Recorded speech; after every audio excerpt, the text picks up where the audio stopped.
Open Educational Resources, Concepts and Benefits. Hi, I'm Todd Seguin, and I'm the Open Educational Resource Librarian at Western Kentucky University.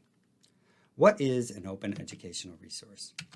Well, OER can be print or digital, texts, games, syllabi, lesson plans, course assignments, anything that's used as a resource in class. To be an OER, they must also be free of cost, free of barriers to access, and free of legal constraints for use. Those freedoms are represented by the 5 R's of open educational resources. The kinds of things we're talking about include the rights to reuse, revise, which means you can adapt, adjust, and modify and alter content, remix, which means you can take 2 OER and make a new one out of it, and then retain that new version and redistribute it. OER communicate their usage permissions with an open license. This Creative Commons license is called CC BY, and it is the most open license. So what are the benefits for students? Well, there are 3 main ways that OER are a benefit to students.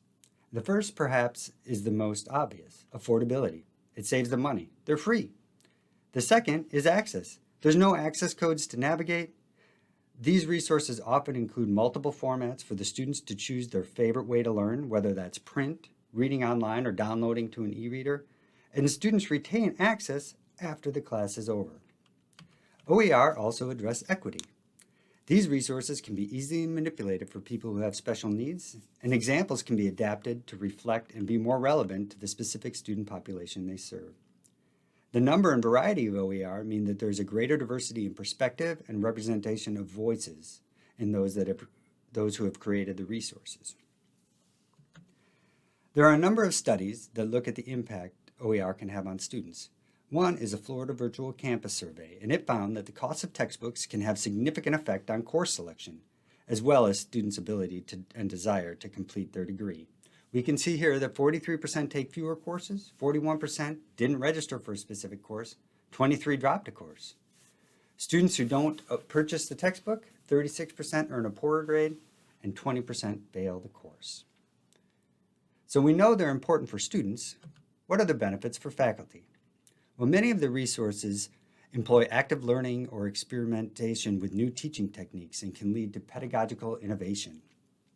Remixing OER means that you can make that perfect resource, and that directly relates to academic freedom.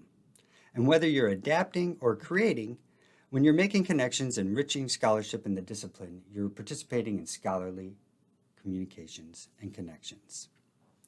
How do we find these resources? Well, there are many open educational resource repositories online. One that we like to look at right away is OpenStax.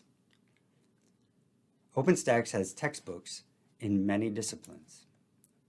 You can see here, and if we select one, it also includes instructor resources and student resources.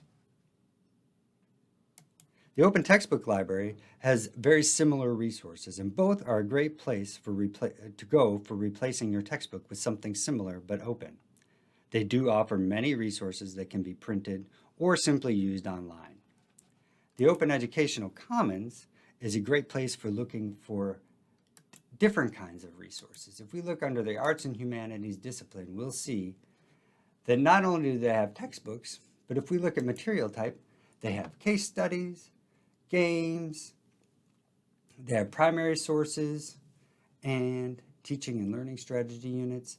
Lots of single unit open educational resources to use to teach a concept in your class. As you can see by these examples, they contain many options, and we understand it can be overwhelming. So another way we librarians like to help is by offering to do the research. We're happy to compile a manageable list of possible OER based on the current course materials or on a general description of what is desired. Once we have those items, then it comes to evaluating. So at this point, we offer faculty the CAPS system. Take those resources that you think you're interested in and look for clarity, accuracy, accessibility, adaptability, purpose, and supplementary materials. We also point them toward the Open Textbook Library, which includes reviews of many of their items by faculty who have used them in their own courses.